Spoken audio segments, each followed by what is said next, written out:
and we defend patterns that destroy our potential. But here's the wake-up call. You can't heal in the same environment that hurt you. You can't soar while clutching the ground. And you cannot step into divine purpose if you keep negotiating with your past. Let me be honest with you. Outgrowing the old version of you is painful.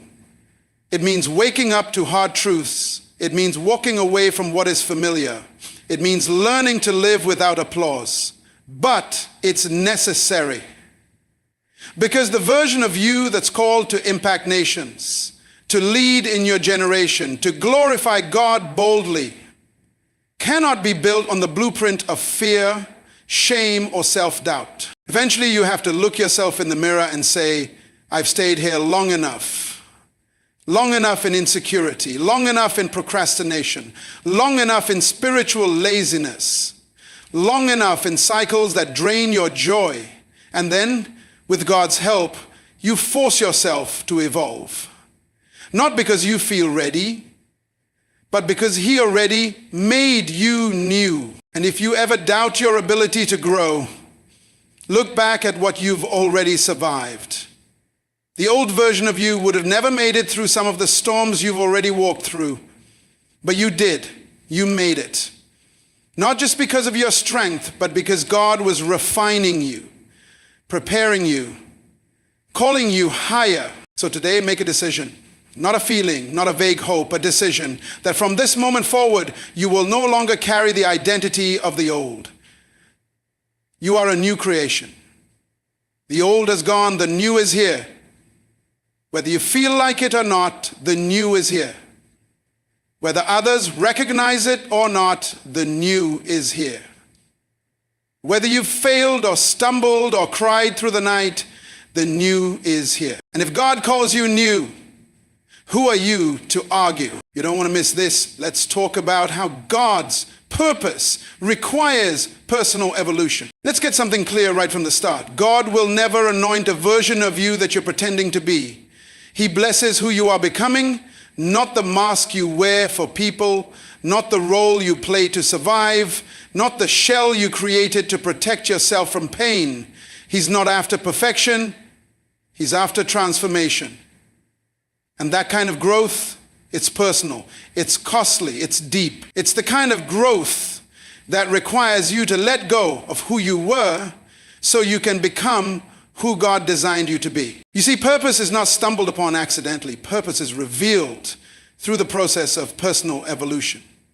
The Bible is clear. No one who did great things for God remained the same. Let's take Abram, for instance. God made him a father of nations, but before that promise could even begin to unfold, he had to evolve. His name changed. His direction changed.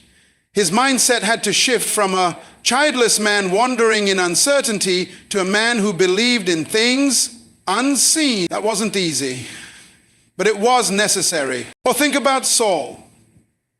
A man who once persecuted believers became the Apostle Paul, writer of over half the New Testament.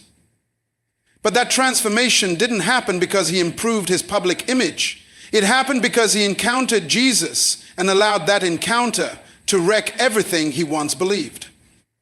And from that place of total surrender, he was reborn into purpose. In the same way, God is calling you, not just to do more, but to become more.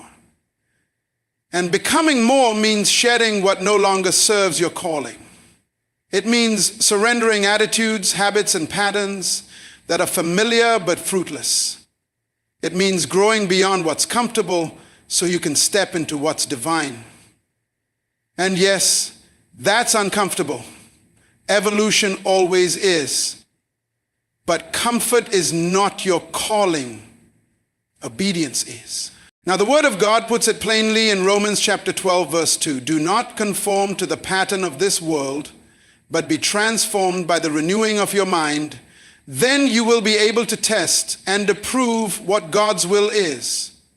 His good, pleasing, and perfect will. Did you catch that? You cannot access the perfect will of God with an unchanged mind. You must be transformed, not just externally, but mentally, spiritually, emotionally. If your mind doesn't shift, your life never will. So many people are frustrated because they're praying for God's best while holding on to old perspectives. They want to be used by God but still think like victims. They want kingdom impact but carry a scarcity mindset. They want to walk in authority but still bow to fear. But here's the truth. You can't step into God's best with yesterday's mentality. You just can't. That's like trying to pour new wine into old wineskins. It will burst. Some of you are asking God for elevation while refusing his invitation to evolve. And God is saying, I cannot take you higher until you let me take you deeper. Deeper into trust. Deeper into surrender. Deeper into obedience. Because the platform you're praying for requires a character you haven't developed yet. The influence you dream of demands an identity rooted in truth, not trends. And that kind of character isn't built in comfort. It's built in transformation. That's why some doors are delayed, not because God said no, but because the version of you that's ready to walk through them hasn't emerged yet. He's not withholding, he's waiting. Waiting for you to finally decide that who you were is not enough for where he's taking you. Waiting for you to stop performing and start becoming. Waiting for you to stop conforming to the world's blueprint and start aligning with heaven's original design. And I know it's hard. It's hard to let go of what once worked. It's hard to challenge the beliefs you've carried your whole life. It's hard to walk away from the version of yourself that people liked because it made them comfortable. But what's harder is missing the fullness of who you could be because you were too afraid to evolve. You're not called to stay stuck. You're not called to survive. You're called to grow, to change, to stretch, to evolve into the kind of person who doesn't just wear the label Christian, but lives with kingdom authority. And that starts in your mind. That starts with a decision to stop conforming and start transforming. Because only then can you fully walk in the will of God for your life. So don't wait for a sign. Don't wait for everyone to approve. Don't wait until you feel ready. Decide today, I will not settle for the old version of me. I will force myself to evolve. I will embrace the transformation because I refuse to miss what God has for me, clinging to who I used to be. Let's take a powerful look at identifying the old version of you. Let me ask you something personal. Have you ever felt like you were meant for more, but somehow you keep running in circles? Like you're on the verge of a breakthrough, but something invisible keeps dragging you back to the same place, emotionally, spiritually, and mentally.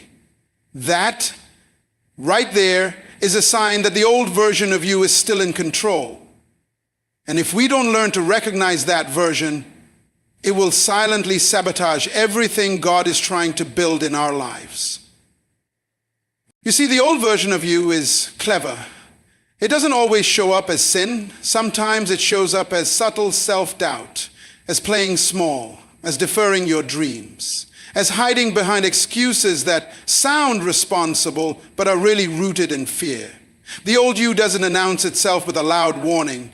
It whispers things like, "You've tried this before," or "Who do you think you are?" or "This is just how I've always been." And those whispers, they're powerful because they keep you living a life that is beneath your potential. I once knew a man gifted beyond measure. He had the kind of mind that could solve problems in minutes, the kind of insight that leaders would pay for. But he was stuck, not because he lacked opportunity, but because he